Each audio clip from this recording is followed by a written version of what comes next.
In this session, I'll be talking about the role that sincere gratitude plays in helping us to remember what nonviolent communication is intended to serve, and to help us to maintain the energy that it takes to stay compassionate in a world that often makes that quite challenging.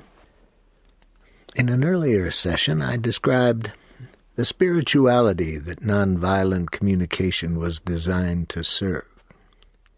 This process, nonviolent communication, has great power to enrich our lives when it is our intention to create the connections necessary for compassionate giving to take place. It's a great tool to support our being conscious of what's alive in others and to hear what's alive in others in a way that makes giving enjoyable. It's a process that helps us to share that information with others, how to be honest and share what's alive in us in a way that enables others to enjoy compassionately giving to us. A very important component in keeping this consciousness alive in us is the process of expressing gratitude to one another in a way that can be trusted, that it is a celebration of life and not a form of communication that's designed to manipulate us to do things that others want. To clarify this, I'd like to make the difference between sincere gratitude and praise and compliments very clear. Praise and compliments are given for the purpose of rewarding. Parents, teachers, managers in industry that I have worked with have told me that they have been in programs that have taught them that if you praise and compliment people daily, they work harder. So parents use praise and compliments to reward their children to do things around the house that they want them to do. Teachers have been educated to use praise and compliments to get students to work harder. Managers in industry tell me that they have been through similar programs. I point out to all of these groups that if they look at the research that is based on people using praise and compliments as rewards, they'll see that it isn't even that effective when used as a reward. It's only effective for a short time until the people see that the praise and the compliments are really not sincere expressions of gratitude, but they are an attempt to manipulate them to behave in ways that others want them to behave. And research shows that when people see that, they sense that the praise and compliments are given out of that energy, they lose their desire to work harder and to contribute to what the authorities want them to do. So from the very beginning, I'd like to make it clear that the way of expressing gratitude that we'll be talking about in this session, the intent is to celebrate life, not to reward people for doing what we want them to do. And by celebrating life, I mean that we let people know how our needs have been fulfilled and how our life has been enriched by something they have done. And that our only intention is to celebrate that and not in any way to put them under pressure to continue doing that which we would like them to do. So the difference between nonviolent communication and other forms of communication that involve giving praise and compliments is the way in which the gratitude is expressed. In nonviolent communication, gratitude is expressed by saying three things that allow the other person to see how their actions have enriched our lives. Those three things are: we tell them what they have done that has enriched our life, and we express how it has by letting them know the need of ours that was fulfilled by the action and how we feel as a result of that need being fulfilled. Now, we have talked about this in many other sessions, how to express clear observations, feelings, and needs. However, in most of the other sessions, we have been seeing how to do that as part of our honesty when people have done something that we do not like, that's not in harmony with our well-being.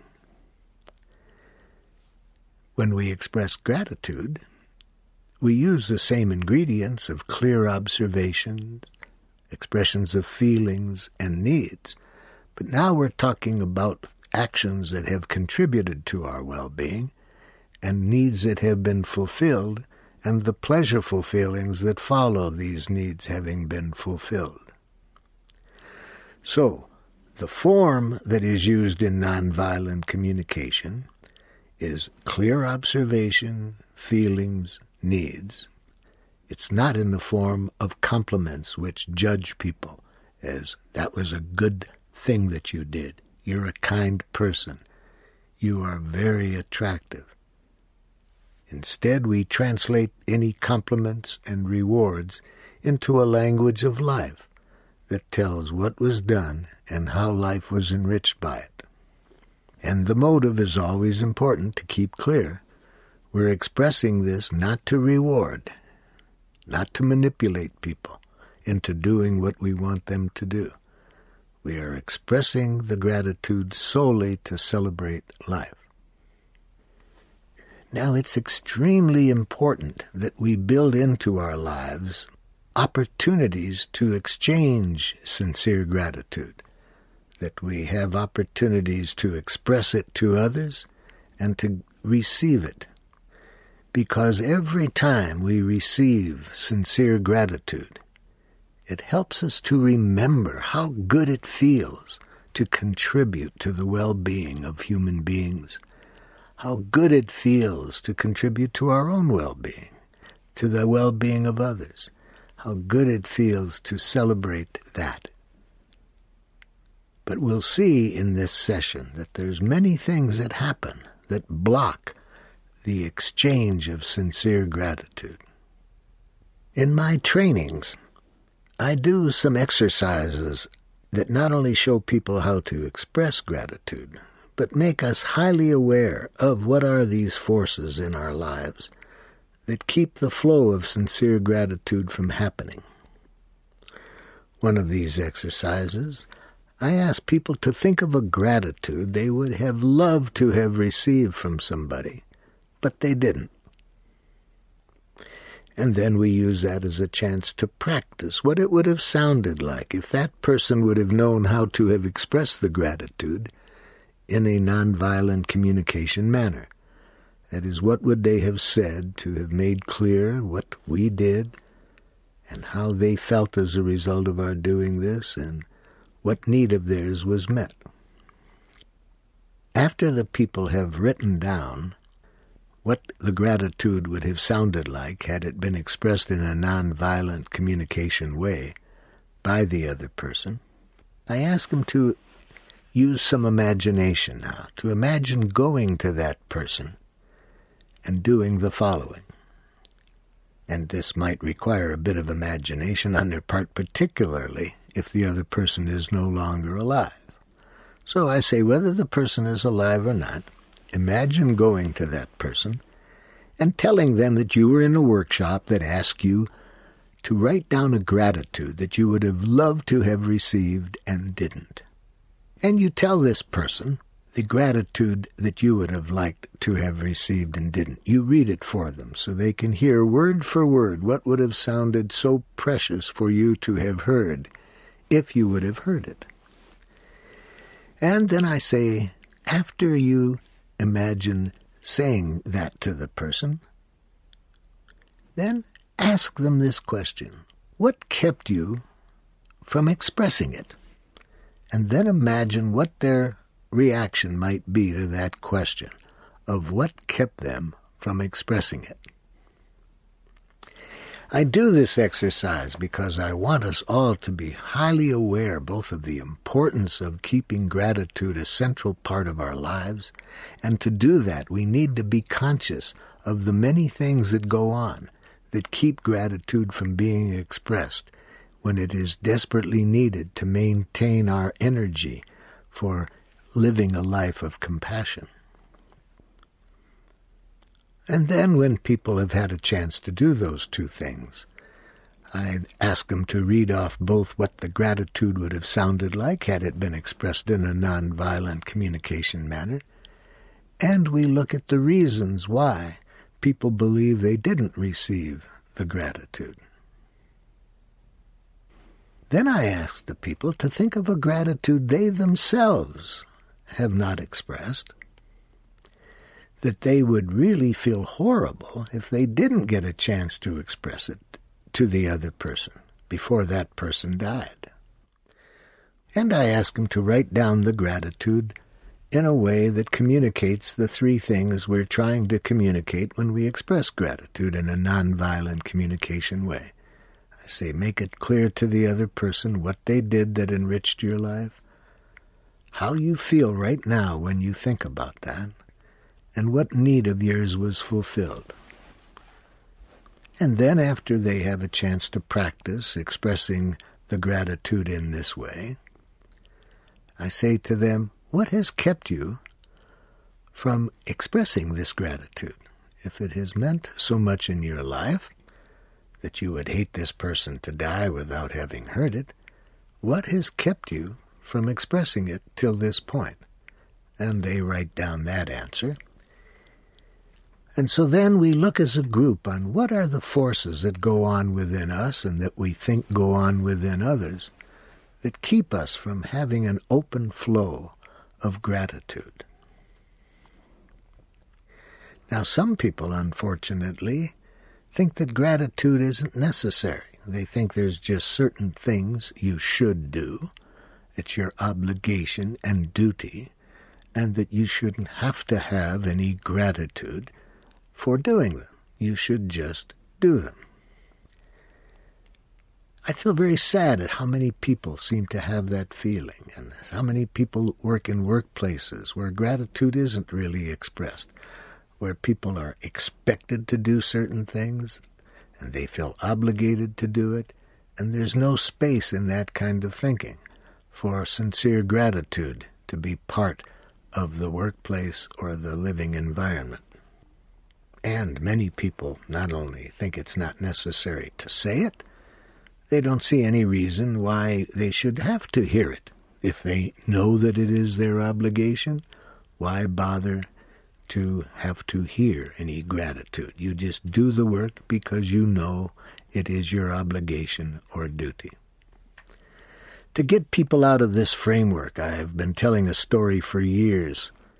This funny story, I'm pleased, jolts a lot of people out of this idea that we don't need gratitude. It's just if we do things out of the proper energy, that should be enough. Why bother to get any gratitude? And then especially when I tell them we don't want to use gratitude as a reward, then they say, why get it at all? If you do something and you know you did it for the right reasons to contribute to people's lives, why do we need the gratitude? And I try to point out to them that our intention to enrich life isn't enough. We do need confirmation that our intention has been fulfilled. And the story that I tell them to jolt them out of thinking that it's only important that our intention be to give, and we don't have a need for any confirmation. I tell them the story about two motorcyclists who are out on their motorcycles on a chilly day. It's so chilly they get off of their motorbikes and they put their black leather jackets on backwards so the collar of the jacket protects their neck. They get back on the motorcycles and take off again, and in a short time have a tragic accident. They hit a patch of ice. When the ambulance driver arrives on the scene, the ambulance driver sees a Good Samaritan standing over them. And the ambulance driver says to the Good Samaritan, "What happened to them?" And the Good Samaritan said, "I'm not too sure. They seemed to be doing all right until I straightened their neck." So I'm pleased at how many people get the point. It's not enough that our intention is to enrich life. We need confirmation, because very often it may be our intention to enrich people's lives, but what they're doing can have the exact opposite effect. So, gratitude, when sincerely expressed, is a very important need to confirm that our intention to enrich life has been fulfilled. And it's further important because when we get that confirmation, we feel a joyful feeling, a natural joyful feeling that comes when we see that the power we have can enrich life. And it has been my experience that there is nothing more fulfilling for human beings than when they exercise this power to enrich life and get confirmation that they have done so. They can really experience how their efforts have enriched other people's lives.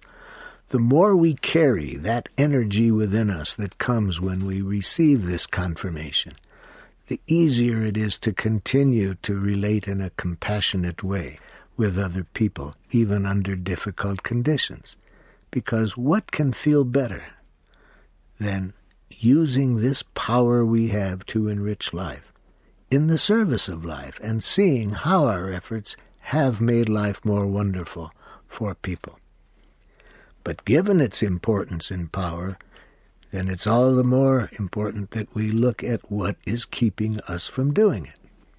So what are some of the things that people have told me keep them from expressing the gratitude that they have but haven't expressed? Or what do they believe has kept other people from expressing gratitudes to them that they would have liked to have received? I started trying to clarify what were the forces that were keeping so many people from expressing gratitude. I got a real good start at this reading a passage of a book by John Powell called The Secret of Staying in Love. In this passage in the book, John Powell was mourning deeply that he had not expressed a lot of gratitude that he felt toward his father. And he had never expressed this gratitude while the father was alive. And it was very sad for him to see just how much his life had been enriched by the father, and yet he hadn't expressed this gratitude. And he got in touch with what kept him from doing it. What kept him from expressing the gratitude is while the father was alive, he had so much anger toward the father that he didn't get in touch with the gratitude that he also felt. And this is so for most of us. When we're in a lot of pain and we don't know how to deal with the pain, we get stuck in the pain. And even though things are enriching our lives, it's hard for us to put our focus on that and to celebrate that and to express gratitude. So our ability to express gratitude well is highly correlated with how well we're able to express our pain and receive empathy for our pain and transform the pain. The better we're able to do that, the more access we will have to celebrating that in life which is enriching life. But if we are blocked in knowing how to express ourselves so that we can get empathic reception of what's bothering us, we get stuck and don't have the energy or the consciousness or both to really express sincere gratitude. Having read what John Powell wrote about his sadness at not having expressed this gratitude he felt toward his father, I wondered, oh my goodness, what gratitude might I have within me that I haven't expressed yet, that I would hate not to express? And so immediately about 12 things came to me. 12 things that other people had done in my life that had enriched my life very deeply. and I hadn't expressed the gratitude yet.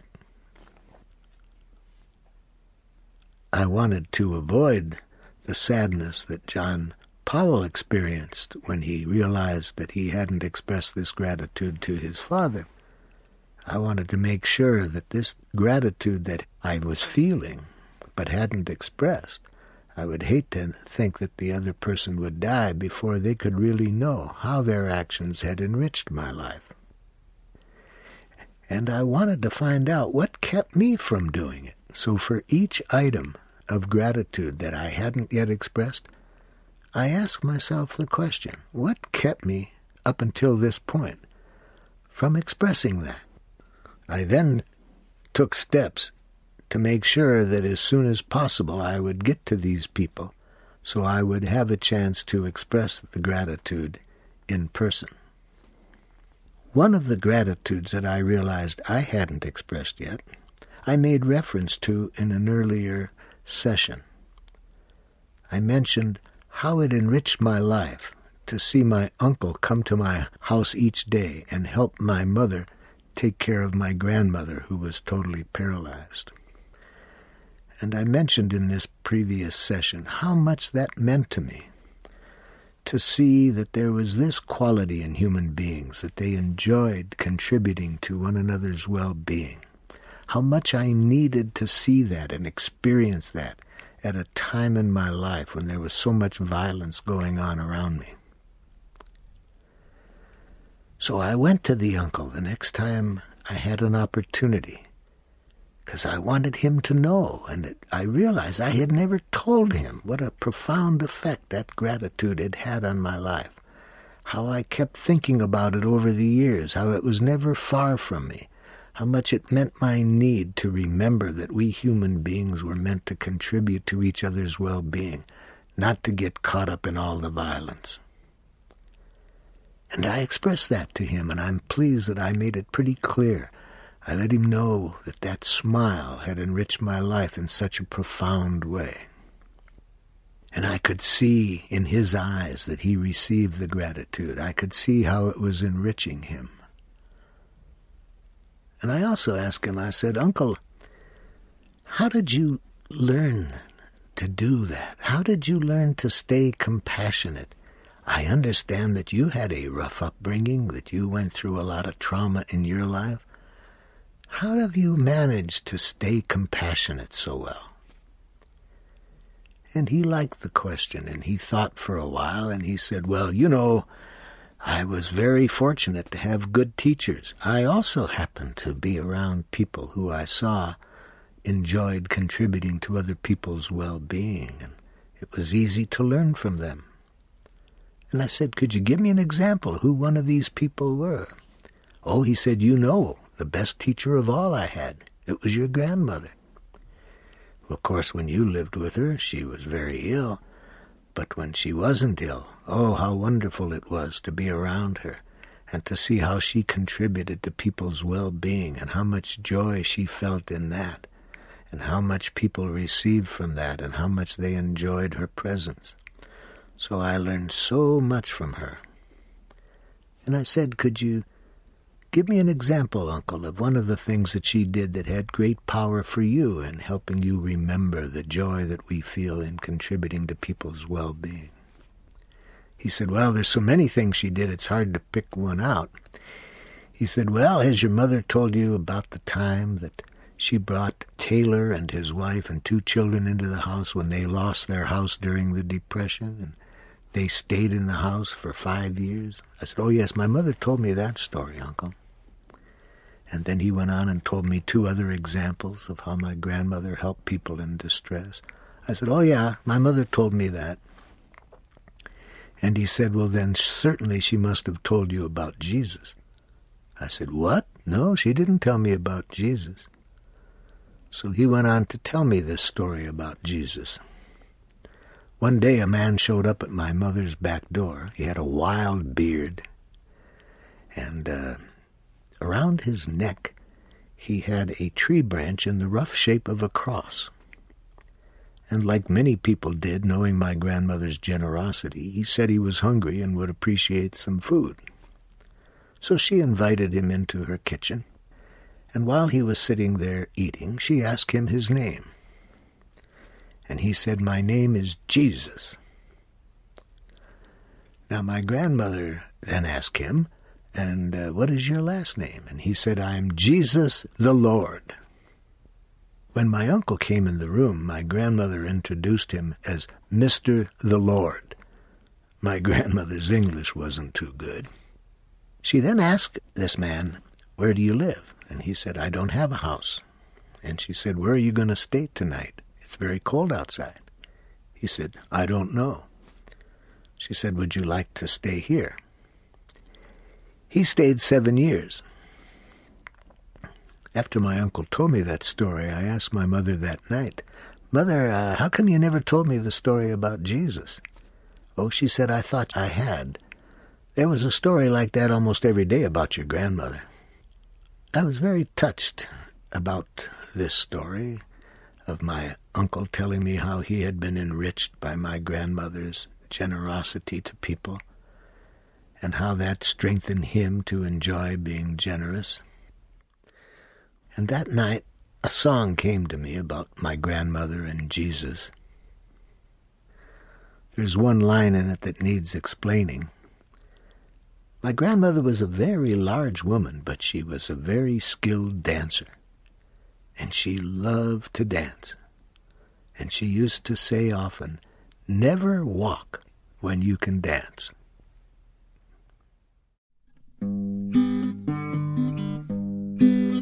It was in her Jewish way.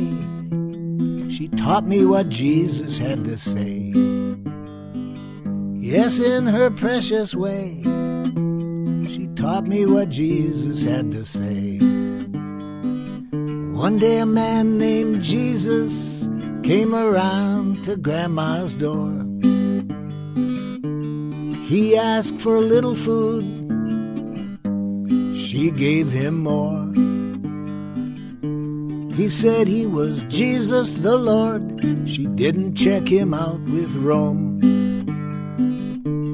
He stayed for several years, as many did, without a home. It was in her Jewish way, she taught me what Jesus had to say. Yes, in her precious way, she taught me what Jesus had to say. And that's feed the hungry, heal the sick, then take a rest. Never walk when you can dance, make your home a cozy nest. Yes, feed the hungry, heal the sick, then take a rest. Never walk when you can dance, make your home a cozy nest. It was in her Jewish way, she taught me what Jesus had to say. Yes, in her precious way, she taught me what Jesus had to say.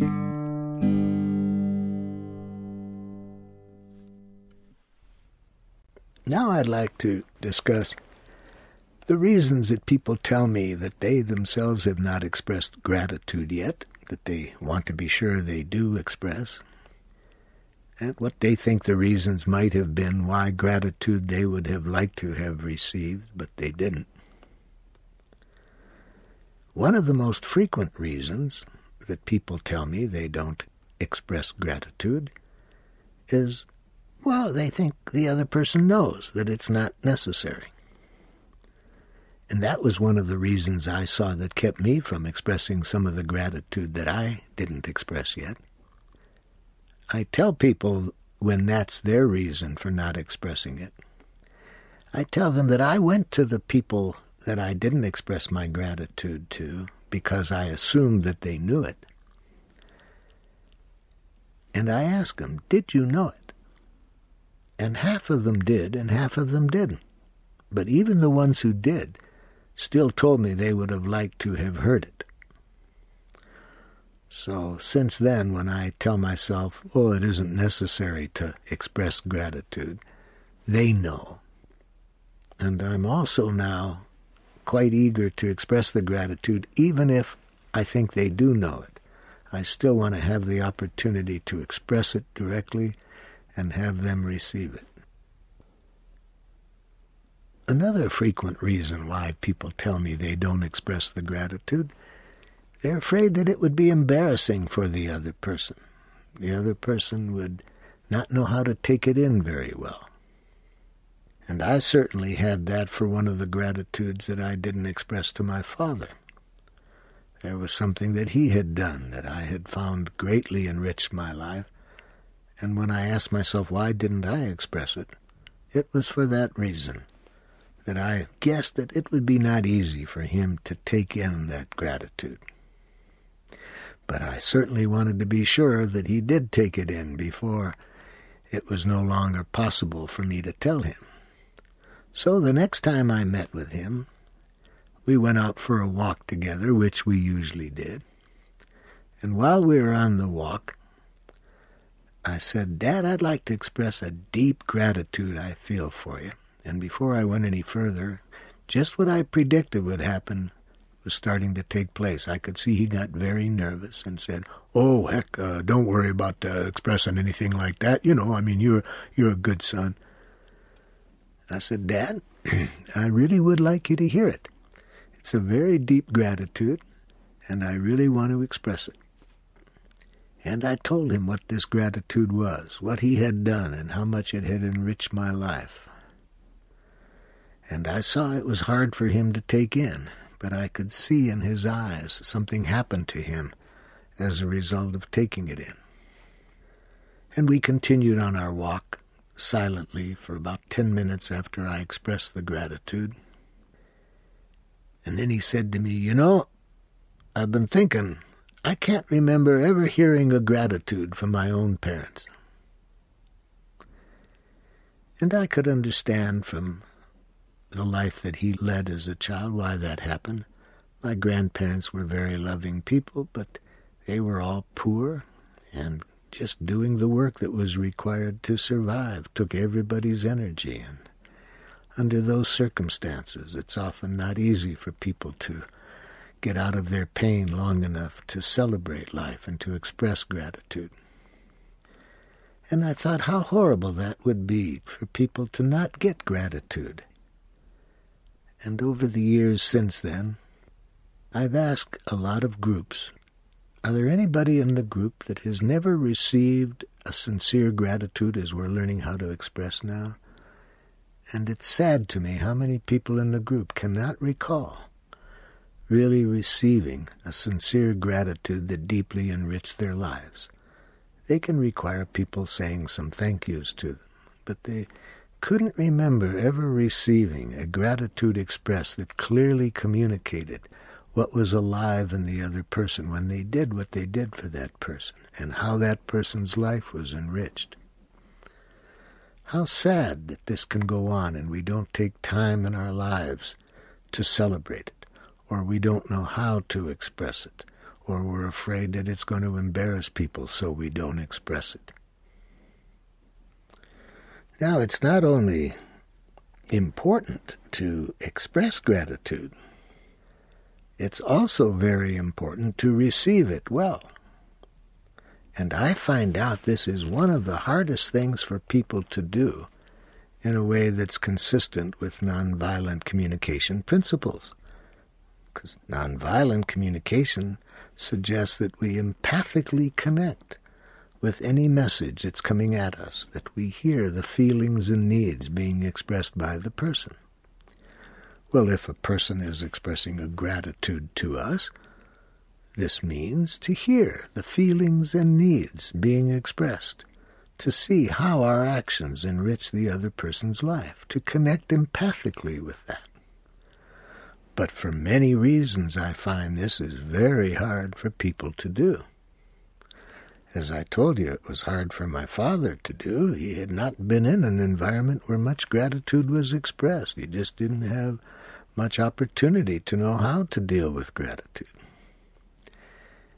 And there are several other reasons why I find that it's very hard for many people to take in gratitude empathically, just to receive and celebrate how other people's lives have been enriched by what we have done. A lot of people tell me just how difficult it is for them to take in the gratitude. And I've asked people, what makes it so hard? And there's various reasons why people give me, but some of the most popular ones are this. Some people will say, well, it's my duty to do that. Why should I feel good about it or take it in? It's just what I was paid to do or what I'm supposed to do. So just as it's hard for us to express gratitude if we have this thinking of obligation, duty, and that's why you do things, and that's all that's necessary. Just do what's right because it's your obligation. So that means we often don't express gratitude, thinking it's the other person's duty and obligation. They shouldn't need any gratitude for it. The same thing goes about receiving gratitude. If we've been educated to think it's our duty, we can't hear easily how the person's life has been benefited by what we have done. We're not used to that. Another reason that people tell me that it's very difficult for them to receive gratitude is they think, I didn't deserve it. It was just a little thing. I didn't deserve it. And here again we see still another aspect of the sad judicial system we've been living under based on this concept of deserve, retributive justice. If you're good boys and girls, you deserve to be rewarded. If you're bad boys and girls, you deserve to suffer. Not only does that justify violence, punishment, that kind of thinking, but it blocks us from being able to take in and celebrate gratitude. Because we have to really wonder, did I deserve it? A third commonly expressed reason people tell me that they don't receive the gratitude very easily is they say, well, doesn't that mean you're egotistical to take in gratitude and feel good about it? We should be humble. I warn people about that concept, how to not get it mixed up. Certainly we don't want to think we're greater or better than anybody else, but if we think that to be humble means to deny and not take in the beauty of what we can do, how sad. And I tell people that have this concept of humility, I tell them about something that Golda Meir, the Israeli prime minister, once said to one of her politicians who was always acting very humbly. She said to him one day, "Don't be so humble. You're not that great." But by far what I consider the most frequent reason that people don't receive gratitude well is said very powerfully in the Course in Miracles when they say it is our light, not our darkness, that scares us the most. When we have been living under a domination culture where we are rewarded and punished by authorities and told to do things out of duty and obligation, it's hard within that structure to really feel that we are created out of divine energy. It's really hard to be conscious that we have this power to enrich life. And it's hard to celebrate that because we have been trained to think in a way so different than that, in a way that was designed to get us to be obedient to authority and not designed to help us be conscious of the power we have to enrich life and how joyful it is to use that power and see it coming into fruition in the gratitude that we receive from other people. When I was looking at the problem that so many people had receiving gratitude, I wasn't aware of how much trouble I was having with it. And I'll be very grateful that a friend of mine, who is a musician and had been writing songs that I very much valued and had started to use in my trainings, one day she told me how grateful she was about what she had received from me in the workshops, and how grateful she was that it was now stimulating her to write music, which she found was enjoyed by so many people. So she expressed such a deep gratitude to me, and I was uncomfortable receiving it. I said something like, "Oh, well, I'm glad that you found it helpful." And she could sense that I wasn't really comfortable receiving the gratitude. And she brought this to my attention. She said, "Marshall, I didn't feel like you really received my gratitude very empathically just now." And I looked inside and I said, "Yeah, I can see that I didn't. What went on in me when you gave me that gratitude, when I saw how much it had enriched your life? I was starting to hear some obligations, some demands that now I had to keep enriching your life. Now that I saw that I had that power, I was feeling like I have to do something with it. I was making a demand out of it."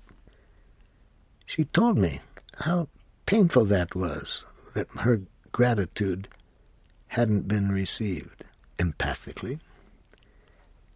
And the next day, she came in and had written a song about how painful that was for her. She went back that night and was still feeling uncomfortable that she had poured out her heart so openly, and she could see that I didn't receive it empathically.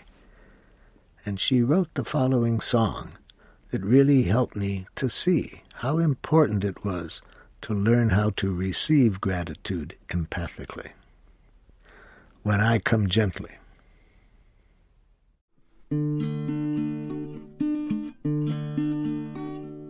When I come gently to you, I want you to see it's not to get myself from you, it's just to give you me. I know you can't give me me, no matter what you do, and all I ever want from you is you. When I come gently to you, I want you to know I come not to trespass your space. I want to touch and grow. And when your space and my space meet, each is not less but more. We make our space that wasn't space before. When I come gently to you, I want you to see it's not to get myself from you, it's just to give you me. I know you can't give me me, no matter what you do, and all I ever want from you is you.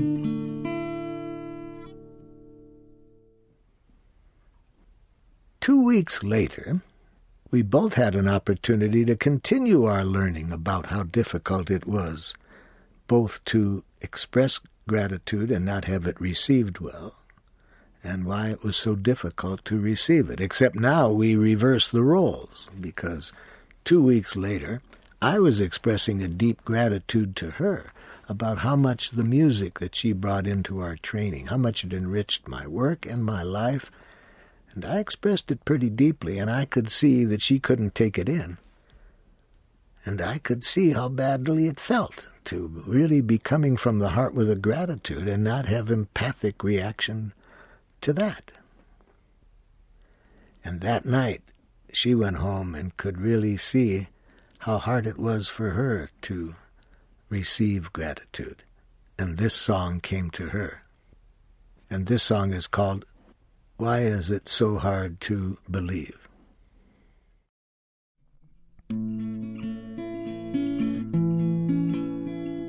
Your arms are warm around me. Their welcome is complete. Your voice, it gentles through me, and the syllables are sweet. Your eyes are purest darkness, too compelling to deceive.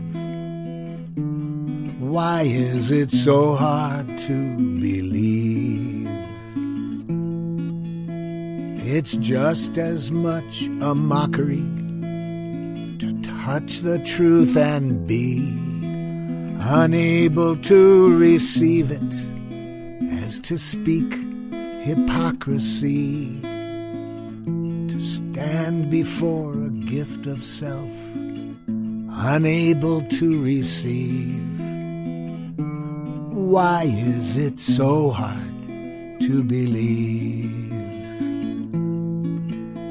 If somehow I could see myself through your honest, searching eyes, perhaps I could accept myself and come to realize that it's not so incredible that love should come to me.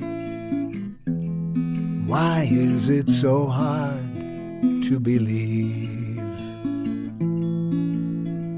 I know how much I love you, how much I want to give.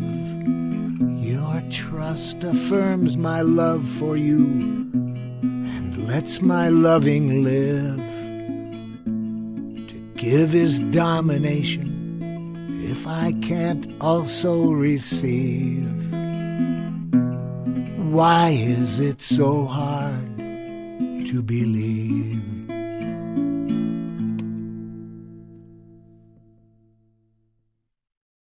Given that both giving and receiving gratitude is so important in maintaining our consciousness of the spirituality that is necessary for nonviolent communication to have its power, I think it's very important to look at our lives and see, are we creating the space to do it? Because it's not only difficult sometimes to express it when we have the space or to receive it when it's being expressed, but very often we don't create space in our lives for celebration. We get so busy that we don't have the time or space built in to do this. And then I think we pay dearly for it because we don't get the juice, the energy that we need to live in harmony with compassion.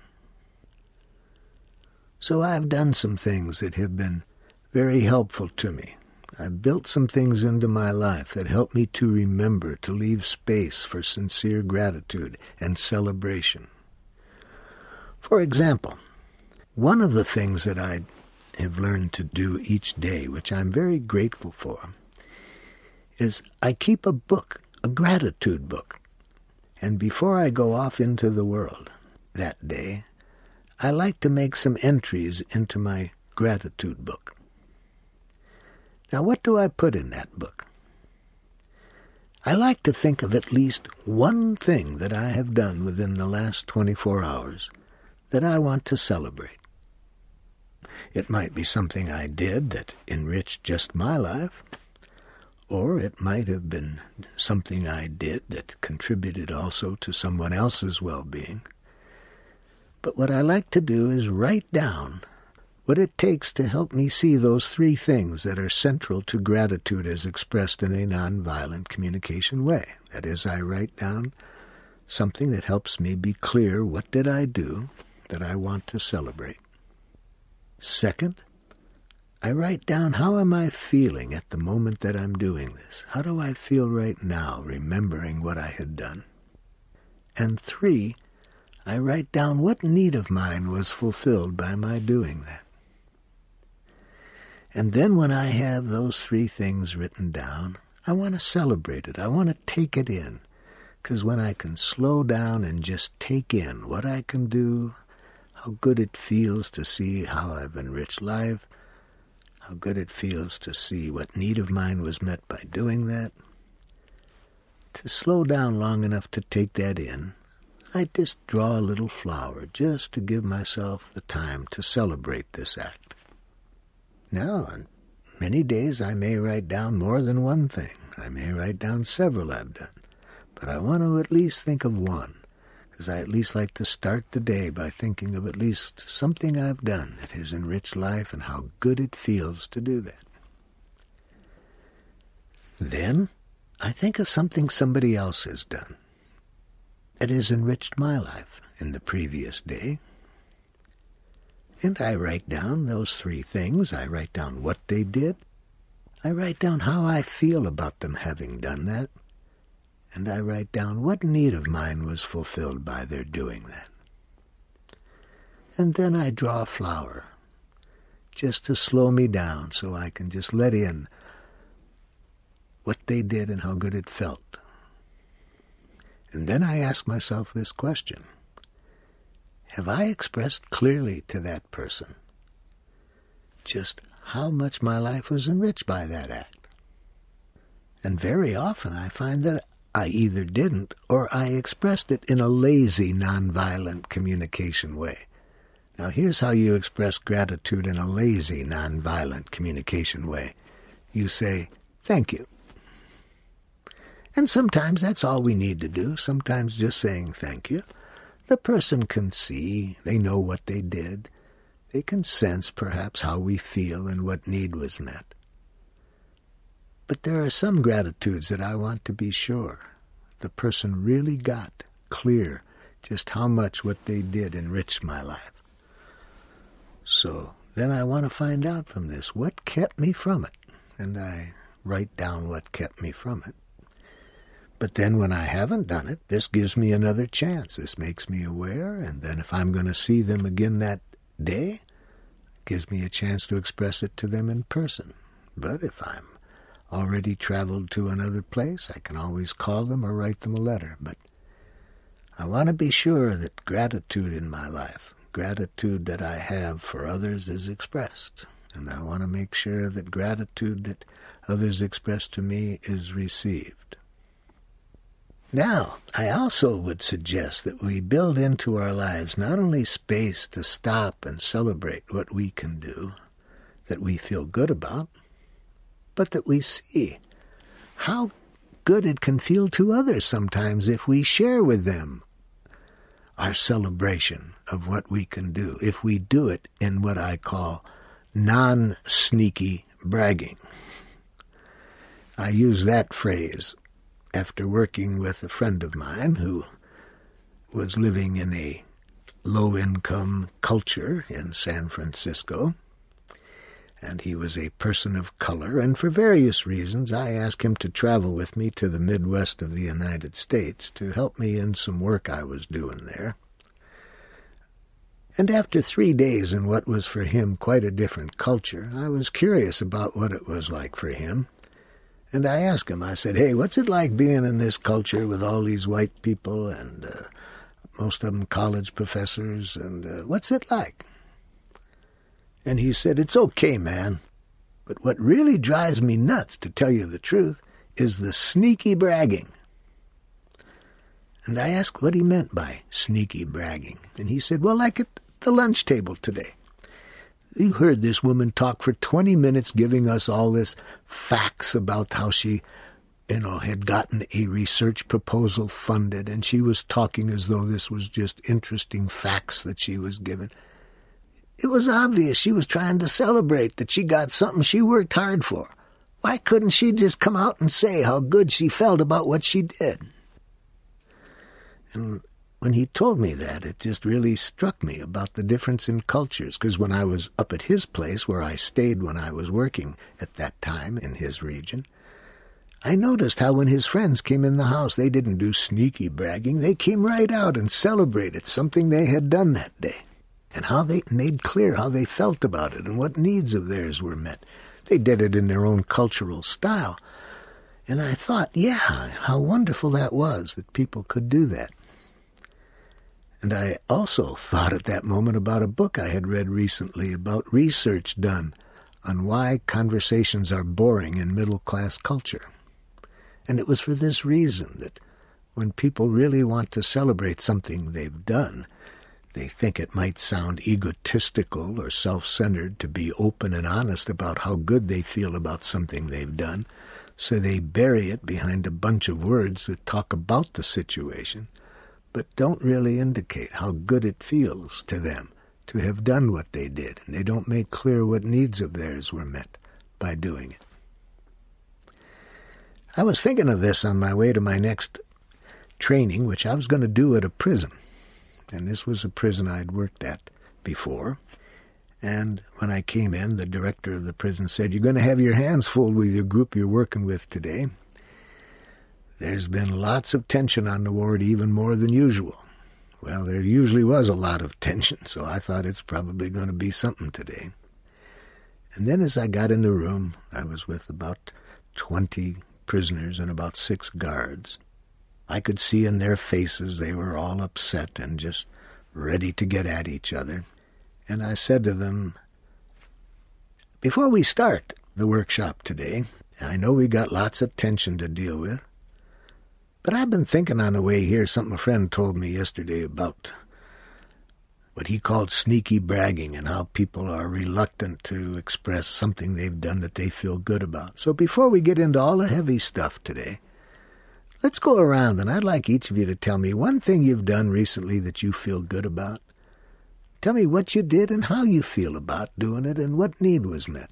This will give us some chance to practice what we've worked on in other sessions, how to express feelings and needs, only this will give us a chance to try it out with something we've done that we feel good about because it met a need of ours. And then we'll get into the heavy stuff," I said. So I suggested we start on my left, and there sitting on my left was a gentleman who was a prisoner and who the previous 3 sessions that we had hadn't said one word. He just stared at me. So anyway, I said, "So would you be willing to start?" And now for the first time he said something, and it was obvious that he had been listening in previous sessions because he made a clear observation, expressed a feeling. He said, pointing at one of the guards across the room, "When you came in my room today to wake me up to go to work, and I didn't cuss you out like I usually do, I feel good that I didn't do that." Well, he did express a clear observation, and he did say he felt good, but he didn't connect it to his needs. And I wondered, well, should I just leave well enough alone? But anyway, I said to him, "And what about the need?" He said, "I know he wakes me up because he wants me to develop good work habits, so just because I don't like getting up in the morning, I don't want to take it out on him." And I liked that way of expressing his self-gratitude. And by the time we got to 2 more people, there was a whole different energy in the group, just to start by people celebrating something they'd done that met their needs and that they felt good about. And then when we got into the conflicts, we were able to deal with them with a whole different energy. Now, it's not only important to do this kind of celebration by myself, I also want to do it with the people that I'm the closest with, because even there it's very easy to get so caught up in so many things that we don't just stop and celebrate. For example, in many of the families that I work with, they'll stop before eating a meal to say grace and give thanks for the food, but I ask them, do you do the same to stop and give thanks for what people in the family have done that is enriching your life? And sadly, most of them tell me no. So I have been recommending to families that I work with to consider the option of taking some time every day, not out of duty, obligation, have to, but out of the desire to celebrate how you can enrich one another's lives. My wife and I take time every morning before we go off into the world to have this opportunity to stop and express openly what the other has done that has enriched our life, to tell them as best we can how it enriched our life. What a wonderful way to start the day. And I tell people to look at their work setting. Are they expressing gratitude and receiving gratitude in their workplace? And in many of the places that I work, they just can't even imagine it. For example, I was working in a big business in Madison, Wisconsin, And after 3 days of showing them how nonviolent communication could help them in dealing with all the conflicts they were having within departments and between departments, toward the end we did a little session on gratitude. And after showing them how to express and receive gratitude in a nonviolent communication way, I asked them, do you take time, any time in your meetings, to express gratitude? And a couple of the people kind of laughed, because even the thought of doing that seemed strange to them. And the director of the program said to me, Marshall, we've got so many things to deal with each week in our meetings that it's hard for us to figure out what to put in the agenda. So we don't have time, to stop and express gratitude. I went back a month later to that company, and before the day began, I was sitting in the director's office, and I asked him, I said, how are things going? Has the training helped in dealing with the conflicts that you were having? And he thought for a moment and said, oh, yeah, Marshall, the training's really helped in dealing with those conflicts. But to tell you the truth, Marshall, you know what really helped the most? Do you remember you suggested that we take some time out of every meeting and express gratitude? I said, yes, I remember very clearly that I suggested that, and you didn't seem too happy with that idea. He said, no, I wasn't. I really saw so much that had to get done. But an associate of mine, he really liked the idea, and he kept bugging me. The next 3 days he would say, hey, why not that? Why not that? We can make time for it. So I finally said, okay. And we took 10 minutes at the beginning of our meeting just to give people a chance to express gratitude before we got into all of the hard stuff. He said, now, Marshall, we're up to 20 minutes. We found that when we take that much time to stop and slow down and celebrate what's being done and how it's enriching our lives, we find that even then when we get into the hard stuff, it is so much more productive. So while we're on this subject of gratitude, I would like to express my deep gratitude that you have taken this time to hear what I've had to offer. I've been offering you that which is very precious in my life, and it's quite a gift that you have given me your presence to receive this.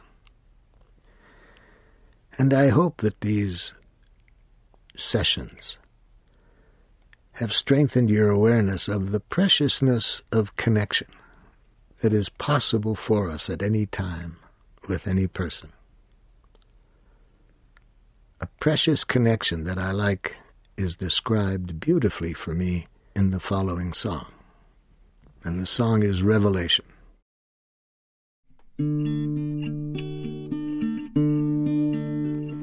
I stand with you in wonder, and somewhere from the past, a phrase that tells about a burning bush comes flashing through my mind. You'd smile if I should call you a flaming revelation, and yet that you reveal to me your feelings and needs honestly is giving of a shining, sacred kind. Stilled before your gift of self, before the presence you present, I hear the ancient image speak. You stand on holy ground, remembering that barefoot is appropriate for such a place. I laugh with joy to cast aside the heavy shoes that hold and hide, and suddenly I dance with newfound grace. As you have given to me, so I expose the depths of self to you. Somehow we are one in love, yet both of us are free. To touch is not to hold, to burn with life is not to be consumed. To reverence the mystery of human personality is to encounter Word made flesh indeed.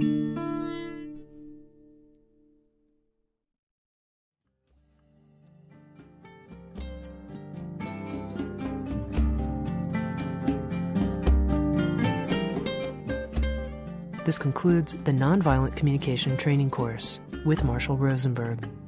Music by Stephen McNamara. For more information on the work of Marshall Rosenberg, please visit the World Wide Web at www.cnvc.org. If you would like to order additional copies of this audio learning series, or to receive a complete catalog of wisdom teachings for the inner life, please contact Sounds True, www.soundstrue.com, or call Sounds True, 1-800-333-9185, or write the Sounds True catalog, P.O. Box 8010, Boulder, Colorado 80306. Thank you for listening.